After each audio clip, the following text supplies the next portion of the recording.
Coming up now in your spoiler-free wrestling news rundown, we've got all the news regarding the Forbidden Door pay-per-view on June 26th, co-promoted by AEW and New Japan Pro Wrestling. We've also got updates on whether or not Bret Hart is expected in AEW, and a new match was added to Wrestling Dontaku on May 1st. Subscribe to Spoiler-Free Wrestling for all your wrestling news. Some huge news was announced this week on AEW Dynamite when it was revealed that on June the 26th, from the United Center in Chicago, AEW and New Japan Pro Wrestling will team up to co-promote the Forbidden Door pay-per-view. I think this is a huge moment in professional wrestling where you've got the two largest companies outside of WWE teaming up for one big, massive event. Now, there's a few things to note regarding Forbidden Door. Unlike with the G1 show at Madison Square Garden that was done before AEW launched, this will not be a case where each promotion will have its own separate matches. The matches at Forbidden Door are going to be promotion versus promotion. So you'll have an AEW guy going up against a New Japan Pro Wrestling guy. Bullet Club's Jay White was on hand for the announcement and made it very clear that it is still Bullet Club's era and that Bullet Club is going to be playing a major part in this Forbidden Door pay-per-view, likely playing a major role in AEW in the 2 months that we have before this pay-per-view takes place. Now, one of the big matches that I think everyone, well, maybe not everyone, but a lot of people thought about when this was announced was maybe we're going to get another match between Kenny Omega and Kazuchika Okada. So, for Kenny Omega, he's been out of action since losing the AEW World Championship late last year. The last update we had on Kenny Omega's health came on March 18th when the Wrestling Observer newsletter gave an update on Kenny Omega's situation. Here's what Dave Meltzer wrote. Kenny Omega is currently recovering from arthroscopic knee surgery. The recovery from this will take about 10 weeks. He will be getting surgery to repair his sports hernia at the end of March, and that's about a 2-month recovery. There are other things he's also taking care of. Okay, so if we're looking at the 10 weeks from the arthroscopic knee surgery, as well as the 2-month recovery from the sports hernia surgery at the end of March. So it's looking like he would be pretty much ready to go early June, unless there are other complications in his recovery. So while it's doubtful that he will return for the Double or Nothing pay-per-view, Kenny Omega could very well be back in time for this Forbidden Door pay-per-view on June the 26th. And one would expect that maybe when they were working out this pay-per-view, when they were planning it, that Kenny Omega's availability is something that they would take a close eye at. Also, in terms of Kazuchika Okada, whether or not he will be at the pay-per-view, so it was noted that he joked about how his wife's birthday is on June 28th, so he might not be able to make the show, but it's not really clear if Okada was kidding or not. But there you have it. It's possible we could get both Kenny Omega and Kazuchika Okada on this pay-per-view, possibly facing each other. I think another dream match that a lot of people thought of when they heard about this pay-per-view is, are we finally going to get the Battle of the Go-to-Sleeps between Kenta, Bullet Club's Kenta, and CM Punk? Well, one person that has made it clear that they want that match at Forbidden Door on June 26th is Kenta. He took to Twitter and he posted what's up on your screen now, saying, "Give me Go to Sleep versus GTS," which is the same thing. And he also posted this photo of all of these guns being pointed at CM Punk. Now, the other thing with a possible CM Punk versus Kenta match at Forbidden Door is the possibility that CM Punk could be the AEW World Champion come that time. We saw an AEW Dynamite on Wednesday after Punk defeated Dustin Rhodes in the opener in what was a great match. CM Punk once again made the title belt motion around his waist with his hands. And AEW World Champion Adam Hangman Page then came out from the back, and the two shared a glance at one another, which, of course, because this is wrestling, means they are going to wrestle at some point. That could very well be at the Double or Nothing pay-per-view at the end of May. If CM Punk is able to walk away from that match as the new champion, he could then defend that title against Kenta or someone else from New Japan Pro Wrestling on the Forbidden Door pay-per-view. So lots of very exciting things to consider, to think about regarding this pay-per-view. I want to know what matches you guys want to see. Let me know in the comments section, what is a dream match pitting an AEW wrestler against a New Japan Pro Wrestling wrestler? What's one of those matches that you want to see? Let me know in the comments section. As it turns out, the Forbidden Door pay-per-view might not be the only super show that AEW President Tony Khan has planned for the near future. Khan was on the Barstool Sports podcast recently and talked about the possibility of doing an AEW and Ring of Honor joint show. He also talked about the possibility of guys like Bryan Danielson, CM Punk, and others that are on the AEW roster who have history in Ring of Honor, about them possibly appearing for the brand. So anyway, regarding an AEW ROH Joint Show, Khan said, I think we have a lot of great stars in AEW and a lot of great stars in Ring of Honor.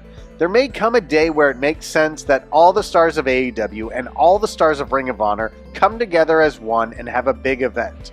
We'll see when that time is. New Japan Pro Wrestling added a new match to Wrestling Dontaku on May the 1st, and we will see. Hiromu Takahashi is going to take on Yo. So let's just quickly run down all the matches now that are scheduled for the May 1st event. We will see Fujinami, Shingo Takagi, and Bushi team up against Zack Sabre Jr., Taichi, and Taka Michinoku.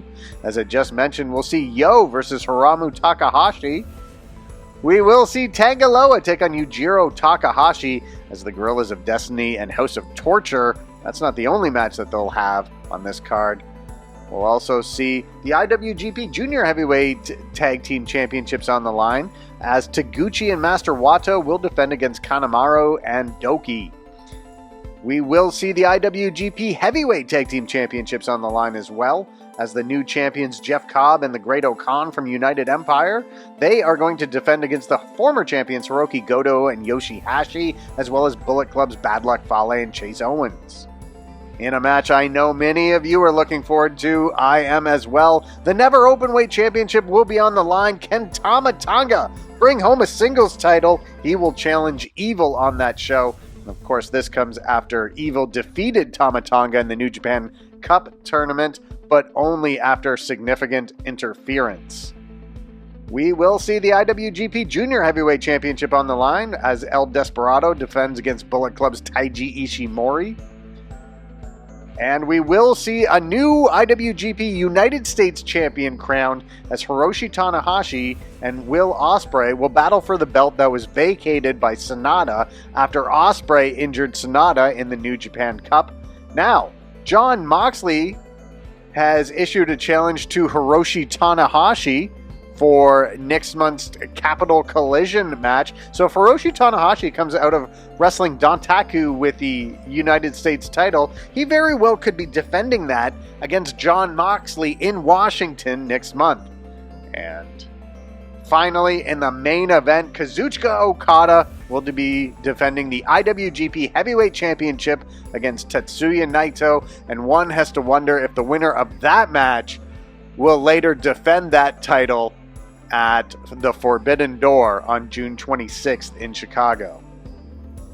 And going back to the Capital Collision event on May 14th in Washington, and by the way, one of our subscribers has mentioned in the chat that they might be there during that event, so we hope you go, and we'd love to hear back a report from you on how it went. So we do have our first confirmed match for the show After Eddie Kingston challenged Tomohiro Ishii to a match at Windy City Riot, it has now been made official. It will be Ishii versus Eddie Kingston on that show. That should be a huge match.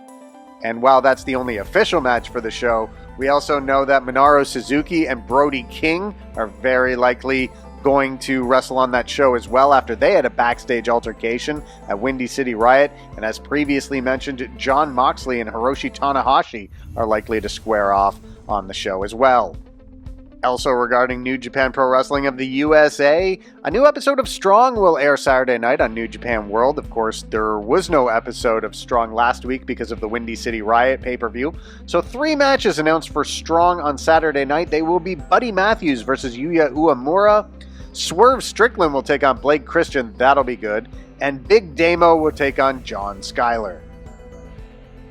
And there's bad news for anyone who is hoping to see Bret Hart in All Elite Wrestling. I know many people have been hoping that he might be the new manager of FTR. However, there was an update on Bret's contractual status in the Wrestling Observer newsletter this week, and it is being reported by Dave Meltzer that people in AEW are of the belief that Bret Hart quietly signed a lucrative WWE deal that would ban him from appearing on AEW shows. He is able to appear on independent shows, however, and he will be managing FTR on a big-time wrestling show on June 10th in Webster, Massachusetts. So unfortunately, Bret Hart won't be playing a part in the Owen Hart Foundation tournament either. Bret Hart is not going to AEW. Also regarding Bret Hart, it was reported in The Observer that he plans on slowing down public appearances and autograph events over the next year. The exception would just be for any event he thinks would be particularly fun to do.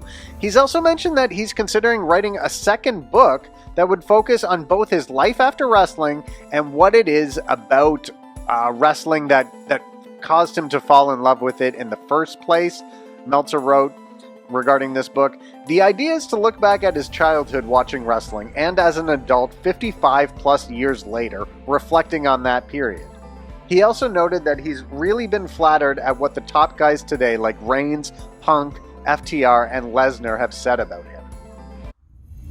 And a really bad break for member of Top Flight Darius Martin. So Darius Martin, you might remember, he went down with a torn ACL in February of 2021. He was away for 13 months, returning in March of 2022.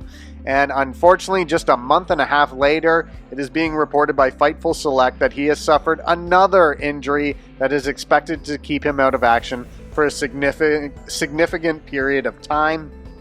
The actual injury is not known other than it's a leg injury. However, those that Fightful Select spoke to from AEW are of the belief that he's going to miss a lengthy period of time.